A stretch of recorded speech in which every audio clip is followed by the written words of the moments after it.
How to know if a source is reliable, a la Schmuck. Meet Maria. She's always cutting corners. When she encounters a young man selling supposedly brand name purses out of the trunk of his car, she thinks she's found the best deal ever. Until that is, Maria discovers that Burberry handbag she covets is actually made by Barbary in China out of plastic. Yeah. While anyone with half a brain should know that a designer clutch for sale at a street vendor isn't the real thing, well, even the savviest writers sometimes have difficulty discerning whether a source is reliable or super shady, and slim. So, how do we tell good sources from bad? Well, first off, did we pull our source off the internet? While websites can provide us with all sorts of marvelous information and cat pictures, the internet is also rife with gossip and outright lies, which is why we have to be very, very careful when using online sources. If we're pulling content from the official pages of the White House, Walmart, or a reputable newspaper like the New York Times, then the information we're using is probably safe, given that it's been uploaded with the full weight of the U.S. government, the Walton family, and the liberal media machine behind it. Wikipedia, however, does not make the cut as a reliable source. Anyone, absolutely anyone, can log on to Wikipedia and edit articles. Random blog posts with anonymous authors also don't constitute reliable sources. This brings us to our next criteria for determining reliability. Whether the source we're interested in is a book, a piece in an academic journal, or an article taken off the internet, we have to ask, who's the author? Well, the author of a reliable source will be respected in his or her field of study, and will cite his or her sources so we can fact-check to our heart's content.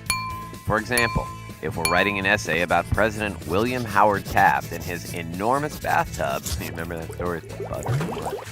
We should look for source materials written by noted historians, Taft's family, friends, and other contemporaries, or maybe even by President Taft himself. We also need to know when a source was written in order to decide whether it's reliable or not. Say we're writing a paper about yellow fever. While medical text hailing from the era of the building of the Panama Canal might be interesting, a source penned more than 100 years ago doesn't tell us much about where yellow fever is prevalent today or why, and what people can do to protect themselves from bleeding all over the furniture. That yellow fever is nasty. Anyway, in other words, a reliable source is appropriate to the topic and the time we're writing about. Alright, well here's another criteria for determining the reliability of a source. What's the author's purpose? Purpose, not porpoise. Alright, well some authors set out to provide an objective look at a topic. Others will have an agenda because they have very strong feelings about the subject, or perhaps because their research was sponsored by an organization with a particular outlook. It's our job when searching for sources to identify where the author is coming from, the reason they're coming from there, and if their viewpoint is reliable enough to include in our own work. For example, say we're writing a paper on pesticide use in the United States. Well, we find an article written by a biologist who claims that a particular pesticide used on corn doesn't negatively affect human health, even though a dozen other biologists in a dozen other academic papers have come to the opposite conclusion. Given how very different biologist A's stance is on our pesticide from the rest of the scientific community, it's of the utmost importance that we determine whether he's reliable or not. In this case, a quick search determines that biologist A's study was sponsored by the company that manufactures the pesticide. And yes, people do that. Sorry, biologist A, but we vote you off the island. And ever hear of ethics? Yeah. All right, we've discussed how reliable sources will have authors who know what they're talking about and who are willing to put their names on their work. Reliable sources will be relevant to our topic and will have citations that allow us to check the source's veracity. $5 word for truth. While we can look online for reliable sources, we know to be cautious about what we find on the internet. One last question. Why does it matter whether we use reliable sources or not? Well, whether we're producing a paper for school or for an employer, we're putting our names on something. We're saying that what we've written can be relied upon.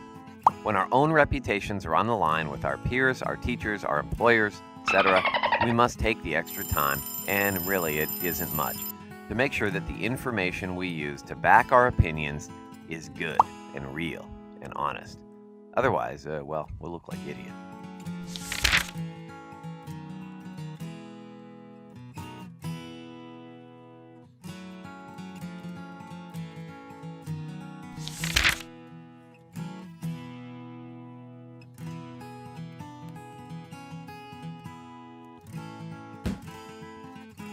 Hey!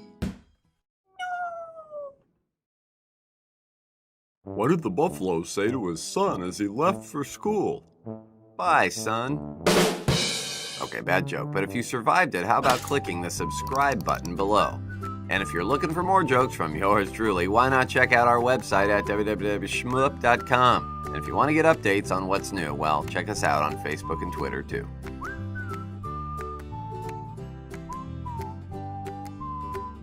Please check our Facebook and Twitter pages, please.